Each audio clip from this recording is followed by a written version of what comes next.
The device not eligible for the requested action error on Tracfone usually means your device isn't recognized or compatible with their network, often happening with unlocked or non-Tracfone devices.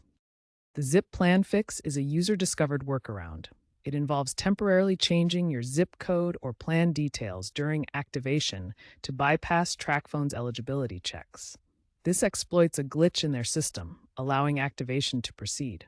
While Tracfone customer service is aware of this workaround, it's not officially endorsed.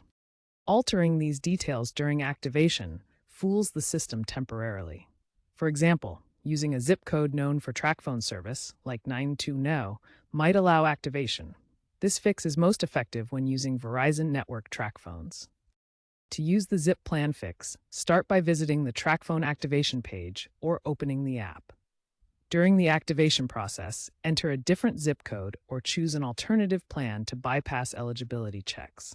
Once activation succeeds, revert back to your actual zip code and preferred plan if possible.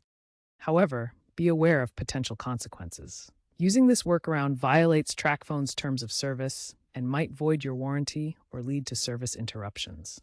It's always best to first try activating through official channels. Contact Tracfone customer support at 1-800-867-7183 and provide your device's IMEI for verification. If the fix works, ensure the changed details don't negatively affect your service area or cause data throttling. Consider official unlocking services like Unlock Base as a more sustainable alternative.